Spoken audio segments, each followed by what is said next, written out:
Fiore, ¿cómo estás? Bienvenida. Bueno, muchas gracias. Buenas tardes.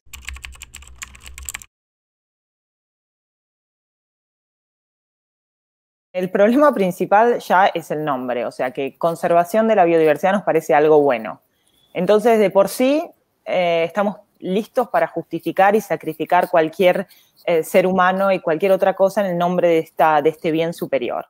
Pero lo que nos tenemos que preguntar es qué es un área protegida y quién la impone y qué hay atrás de todo esto. ¿Por qué digo cuentos de hadas? Porque la conservación de la naturaleza es una de las mitologías más importantes de la cultura occidental. En realidad, atrás de las áreas protegidas encontramos un modelo racista y colonialista, que se basa en la idea que existe la naturaleza salvaje y que esta naturaleza salvaje la puede proteger solo el hombre blanco.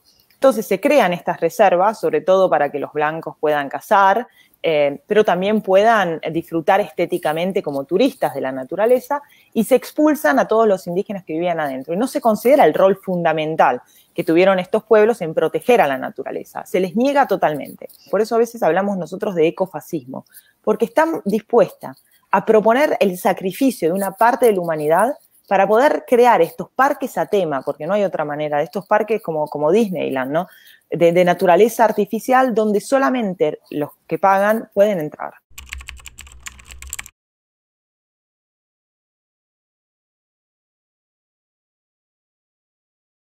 Los datos de la mayor parte de los estudios científicos demuestran que la mayor parte de la biodiversidad se encuentra en territorios indígenas. El 80% de la biodiversidad se encuentra en territorios indígenas.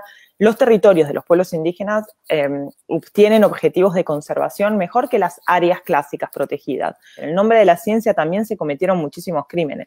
Es en nombre de esta ciencia occidental que nosotros decidimos de crear áreas protegidas y de robarles la tierra a los indígenas, porque nosotros sabemos mejor que ellos, ¿no? Tenemos la ciencia que nos explica. Ellos no necesitan este concepto como ciencia para saber cómo gestionar sus ambientes, porque viven en esos ambientes.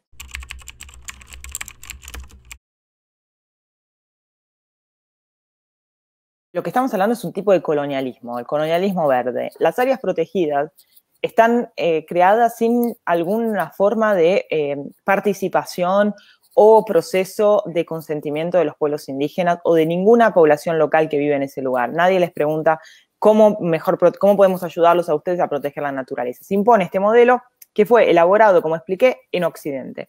Empieza a haber una militarización de esas áreas protegidas. O sea, para proteger a los animales también se ponen fondos para pagar los salarios y para pagar a los equipos y la formación de estos guardaparques o que protegen estas áreas. Entonces tenemos casos de estos guardaparques que arrestan sin ningún juicio, estamos hablando de cosas totalmente ilegales, a muchísimos miembros de pueblos indígenas que entran al bosque para cazar, para alimentar a su familia. Estamos hablando de terribles violaciones de derechos humanos, pero todo esto está hecho en el nombre de la protección de la naturaleza. Entonces, cuando criticamos este modelo, todos en realidad nos critican a nosotros como organización y nos dicen, bueno, algunas manzanas podridas. No se puede tratar de una manzana. Si pasa lo mismo en Congo, en la República Democrática del Congo, en Centroáfrica, en Kenia, en la India, en Nepal, en todos los lugares donde estamos. Obviamente se trata de un sistema. ¿Quién tiene interés en hacer esto? Obviamente las grandes empresas multinacionales, que tienen interés a decir que están haciendo algo por el ambiente, al mismo tiempo siguiendo con su modo, digamos, de producción totalmente destruyendo el planeta y haciendo pagar a otros las consecuencias de la destrucción del ambiente que, en cambio, tienen claramente raíz y causa en otros lugares.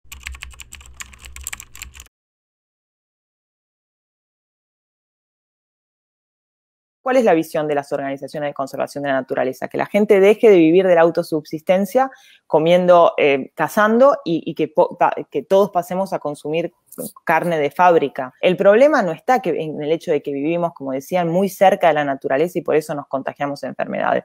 Nosotros no tenemos ningún contacto con la naturaleza. Los pueblos indígenas viven ahí y muchas veces están en mejor salud cuando están viviendo y tienen el control de sus propios territorios y están viviendo a contacto con la famosa naturaleza y los bosques, que cuando nosotros los expulsamos y les sacamos sus tierras.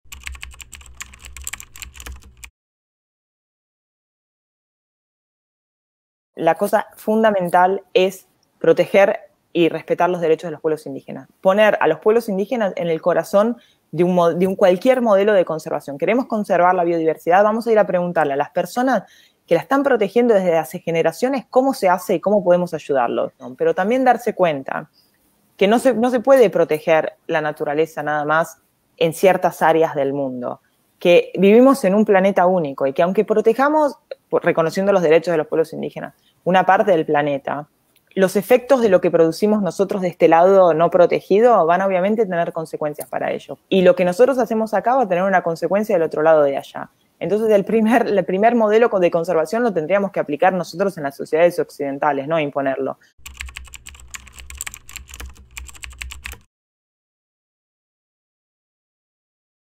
Se acaba de hablar del acuerdo de Escazú en las noticias latinoamericanas, que es un acuerdo que habla, sí, de protección, obviamente, de protección de la biodiversidad, de protección del medio ambiente, pero sobre todo habla de participación, habla de información, habla de cómo los seres humanos pueden jugar un rol fundamental en la protección del ambiente y sobre todo habla también de los defensores del medio ambiente.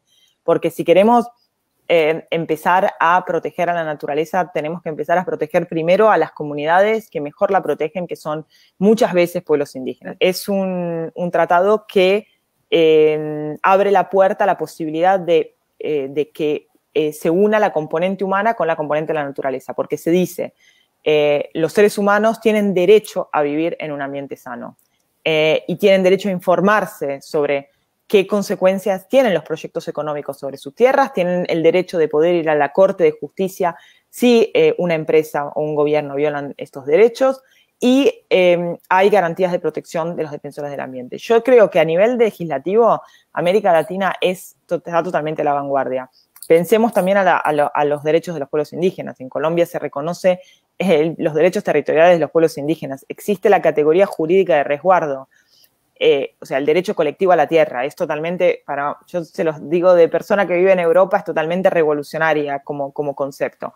Lo mismo, hay una legislación muy buena también en Perú y en Brasil. En general, podemos decir que a nivel de legislación, América Latina, comparado con otros países, como decía, yo trabajo mucho en la cuenca del Congo y en India, está de verdad a la vanguardia. El problema es el poder que tienen las empresas multinacionales y, obviamente, el rol de estas empresas multinacionales con los gobiernos.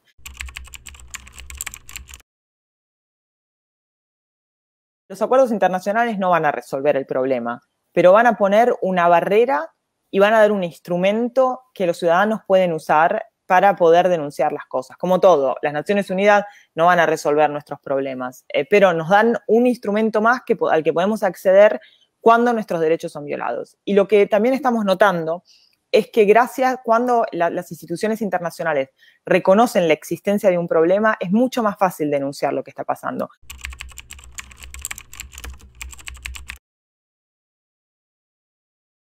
Yo digo siempre, hay que fijarse quién da plata a quién cuando vamos a ayudar o queremos ver de dónde viene una organización internacional. Por eso las organizaciones que no están en estos países, por ejemplo, las organizaciones del mundo occidental, tienen un rol y una responsabilidad enorme, porque no arriesgan su vida por lo que dicen, entonces tienen que decir, tienen que denunciar. Y muchas veces lo que nosotros observamos es la total complicidad de estas organizaciones que supuestamente tienen que defender el ambiente cuando hablamos de abusos y cuando decimos, bueno, tienen que denunciar a lo que está pasando, hay que denunciar al Fondo Mundial por la Naturaleza. Y muchas de estas ONG no quieren porque dicen, bueno, pero no vamos a denunciar a otras ONG.